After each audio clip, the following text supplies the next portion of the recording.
Everyone here in this room, yes, you too, my friend, will be dead in 100 years. Everyone. You can accept this fact or deny it, but you will be underground, death. I know that you can't imagine yourself in that state. It's hard to accept, isn't it? But today, my friend, I will put you in your grave. I will bury you. And please, while I'm speaking, make sure to feel addressed by my words directly. I'm not talking about a stranger. I'm talking about you. This method will be more useful, inshallah. Well, let's begin. It's Friday. You are here in this room to listen to this speech. Everything starts cheerfully. Everyone is laughing and smiling at each other. And one of the friends serves us some tea. For you, it's just an ordinary day, like any other day. The speaker talked about the life of Prophet Muhammad, peace blessing upon him. Now the speech is over, and you decide to leave. But while getting out from this spiritual atmosphere, you remember something. You remember that you're a sinful person who made a lot of mistakes in the past. Even though you know your mistakes, you don't feel enough regret for them, enough sorry for them, and that's why you couldn't even repent for them properly. You think, whatever, and get off the elevator. Now you're heading out, trying to get on the other side of the street towards your car. You just want to sit in your car and drive home, but all of a sudden, you hear a big noise. It's the horn of a car. You freeze, you can't move, and then something happens. Something which you never, ever imagined could happen to you. It happens to thousands of people every day. Everything is like in slow motion. You see your body getting hit hard and flying away from a massive crash. So many thoughts are rushing in your mind. Your body hits the ground, bounces and tumbles a few times, and then finally stops. You're lying on the street. You realize that this is not a movie. This is you, reality. It feels like hours have passed for you, but in reality, only 10 seconds have passed away. You're searching for your friends. Where are they? Ambulance sirens fill the streets. The air is heavy around you, and suddenly you see people. They're everywhere, surrounding your body. You turn your head slowly to your right side, then slowly to your left side. But all you can see is blood. You are drenched in blood. All you can think right now is, am I going to die? Is this the end? But I'm still so young. How can I just die? Wasn't death something that only happened to old people? Well, you didn't know that the graves are filled with thousands and thousands of young people, which were born in the 90s, born in 1992, 1996. And maybe you will be one of them today. Will Allah heal you? While you were thinking this, ambulance sirens are coming closer and closer. People around you are panicking. Some are shouting something. Everyone is so confusing to you. What are they saying? Come on, my boy. Breath. Come on, breath, my boy. Oh my God. What is happening? What is going on? This time, you are the main character.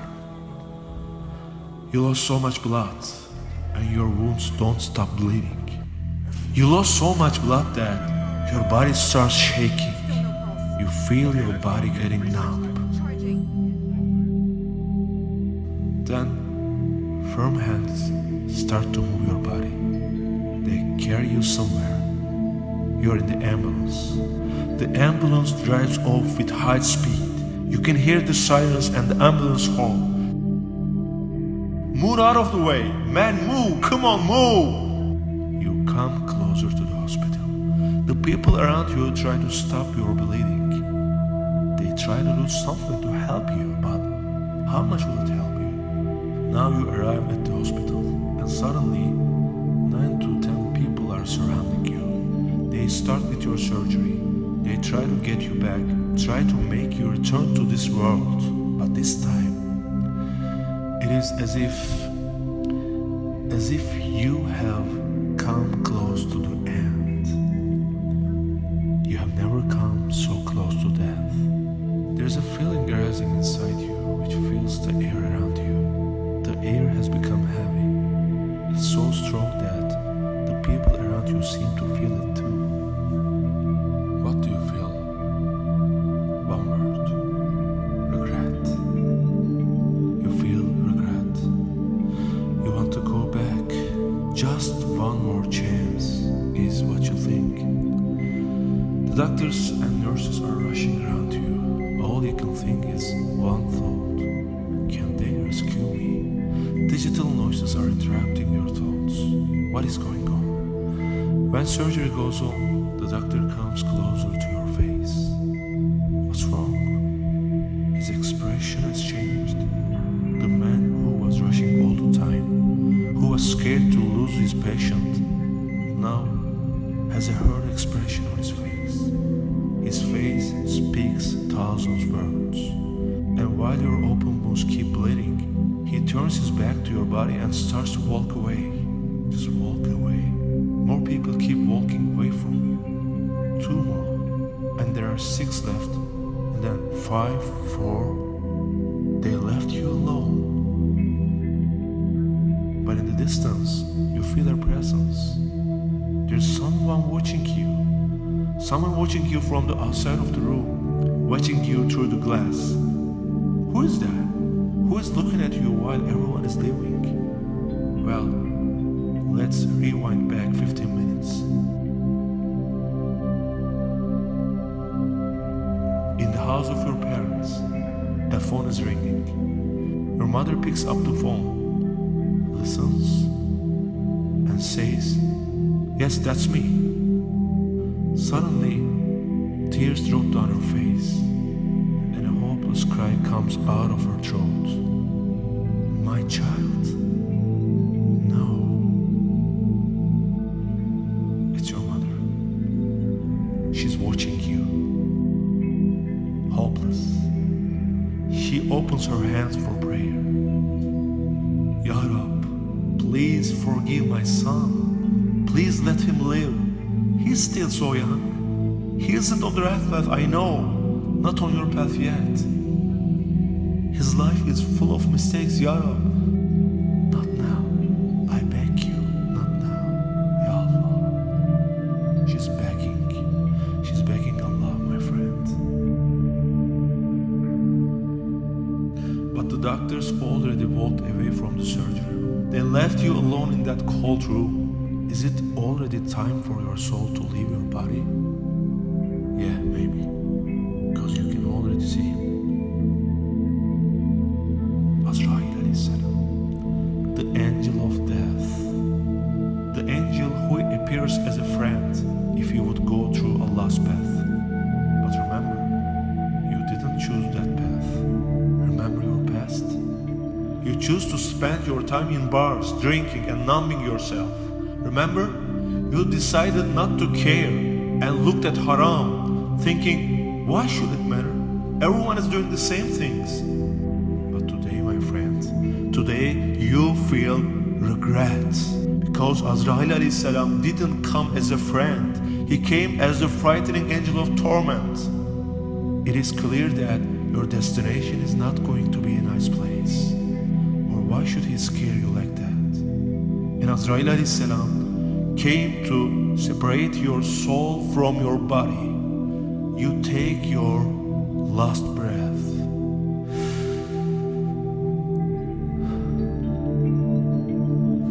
Then you open your eyes.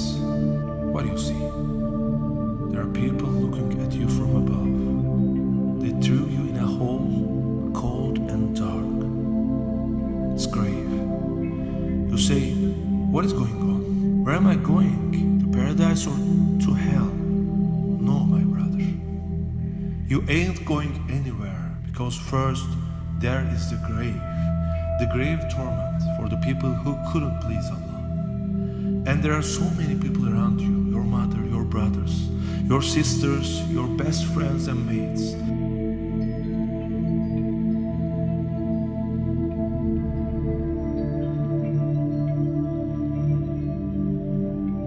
People who you called bro, people with whom you committed hundreds of sins together. They are looking at you from above, my friend. They are not with you in that hole. You are alone, and you feel the guilt and regret in your whole body. You want to go back, but no, there's no way back. Suddenly you hear the Imam saying something. You know what comes out of his mouth? It's the Quran, which you listen sometimes when you are watching the TV program. You see your beloveds coming closer to the edge of the hole. They start throwing earth on you, more than anyone else. The people who are the closest to you. You're feeling the sound of the shovel hitting the earth in your guts. And the person you love the most comes to your side and puts the pieces of wood on you. That's it. You are in the white shroud. It is over. It is over. You deceived me, world. You lied to me. You deceived me with empty things, with the TV series. You destroyed my life with everything that is haram. And now you send me off, leaving nothing in my hands. You send me off with empty hands. Where is all your property? Where are all your possessions? What happened to you? You thought you were someone? Now go into the earth. Embrace the cold earth. You are surrounded by the dark. They are throwing earth on you. The world was colorful, but down there it is pitch dark. And there is no sign of light down there. No sign of color. Yes. This is your new home. You are welcome. This is where you will stay from now on. What do you feel, my friend? With one single word, regret. You want to open your hands and beg, but you can't, because the earth is squeezing you tightly. You can't do anything besides grinding your teeth. You can't do anything. You are sorry for everything. Oh my God. You feel regret because there was someone who take care of you since your birth. Someone who granted you a mother whose love surrounded you in your whole life. You're in debt, my friend. You feel regret in every inch of your body. Shame on me, shame on me, shame on me. You want to spit in your face, but you can't. And you say, yes, you say, Ya Allah, I swear, Wallahi, I regret everything. Please, Ya Allah, I beg you to give me another chance and send me back to the world. I didn't realize that I will be left hopeless with my hands. I lied to myself with the fantasies of this world. This false world betrayed me. Ya Allah, please, Ya Rab, Ya Rab, I want to breathe. Ya Allah, please give me another chance. I won't raise my head. I won't raise my head from sujood till I die. What did I do? Man, what did I do? I didn't even read the whole Quran once in my life. What did this blindness do to me, Ya Allah? Yes, my brother. Yes, my sister, you will say all these words and more, but it won't change anything. No one can help you that day. Your brother is there beside you. You want to shout his name? Shout. Shout as much as you want. No one will hear your voice. Brother, my dear brother, please help me. Why do you want to leave me here in this hole? Take my hand. Isn't there anyone who can help me? Mom, my dear mother, you who didn't sleep at night to spread the covers on me. Mom, I am suffering. Can't you feel it? Can't you see it? Can't you hear me?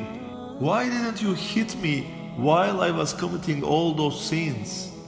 Mom, I missed so many prayers. Dad, brother, my boys, my best friends. I thought we would be always together, never betrayed one another. At least one of you guys, stretch out your hand, help me. My friends, you can shout as much as loud as you want. It won't help today. It is no use today. There's only one who can hear your voice. Allah. Only Allah can hear you. Do you understand the meaning of La ilaha illallah? What happened to those things which you worship instead of Allah? Where is your lover? The person you would never leave for anyone. The person you loved more than anything. Why don't you call your lover? Where is all the money that you worshipped? You sold your religion. You sold your deen for that money, remember? You didn't pray because your boss didn't allow it at work. Or you worked 12 hours a day for $1,000 but didn't pray 1 hour for eternal world. Show me, man. Show me, where is your boss? Where is all your money? Only Allah can hear you. La ilaha illallah. But you don't have a good relationship to Allah. You made a lot of mistakes. You don't even have the face to open your hands to make dua. My brother, you cry so much that the earth surrounding you is getting wet. This is your new home body. You will be tormented till the day of judgment. And every morning and every night, hell will be shown to you, the place where you will move next. And this is why you can't ask Allah to release you from the tormenting grave and let you move on to where you are going next. Because what is awaiting you next is hell. And hell is worse than the grave. This is why you don't want it to stop. You will be tormented. Do you want that? Is there a need for that? Should I also tell you about hell? Hell is more worse than anything I told you before. Is there a need, my brother? I ask you, is there a need? Is there a need to go through Shaitan's path and ruin yourself? Is there a need to burn your afterworld, your akhirah, for this world, for this perishing dunya? Maybe there are some people in this speech who are listening, some of our fellow Muslims who don't pray 5 times a day, or who don't pray at all. What happened to us? We always had an excuse, right? I don't play because of this, I don't play because of that. Well, my friend, these excuses won't rescue you after being under the earth. They won't say, okay, let this one pass. This is a good person, let this one pass. Please come to your senses. Don't say that, what is this dude shouting at me? I don't have anything against you. I have something against your nafis, your shaitan. I don't get anything in return for saying all this. I don't get any money from this. I just want to help my brothers and sisters to save their akhirah, inshallah. Death will never disappear. In the Hadith Qudsi, Allah says, my mercy dominated my wrath. In another Hadith Qudsi, Allah says, if my servant takes 1 step towards me, I will take 10 steps towards him. If my servant walks towards me, I will run towards him. See, Allah wants to forgive you. Take 1 step, just 1 step. Lay your prayer out today and say Bismillah, Allahu Akbar. Ya Rab, I will come to your presence 5 times a day. Starting today, please accept me. There's no other door besides you. And if you still have excuses, my friend, if you still have excuses in your head, even though I told you all these, then know that this comes from the devil, the shaitan. He took 10 or 15 years of your life, my friend. Now today is your day. Wake up, come to your senses. Our Prophet, peace blessings upon him, says, the grave is either a hole from hell or it is one of the gardens in paradise. May Allah grant us one of these gardens, inshallah. Inshallah, I hope there will be no problem for us when death comes to take us. Let us say, "Oh Azrael, you're welcome. Let him come to us as a friend. Yes, my friend, let us embrace this great angel. Take me to my Rabb. Please bring me to our Prophet. I'm missing him. Bring me to my Rabb. Let me see. Let me see who's taking care of the whole universe behind the curtains. Let us see who's taking care of us all. Let us meet our Creator. Let our grave be a garden of paradise, so we all may see each other there. And there, let us enter the paradise to live forever beside Allah, our Creator, brothers, sisters. Amen. Yes, there is really no need to become the wood, to become the coal of the hellfire for the sake of a few sins. O my unificent Creator and compassionate Sustainer, your creature and servant is both rebellious and impotent and heedless and ignorant and sick and base and a sinner and aged and a wrongdoer and like a runaway slave. But after 40 years he has repented and wants to return to your court. He seeks refuge in your mercy. He confesses his countless sins and errors, suffering from doubts and every sort of affliction. He beseeches and entreats you. If out of your perfect mercy you accept him, if you forgive and have mercy on him, there is anyway your greatness, for you are the most merciful of the merciful. If you do not accept me, which door can I approach? What other door is there? There is no other sustainer other than you whose court may be approached. There is no true object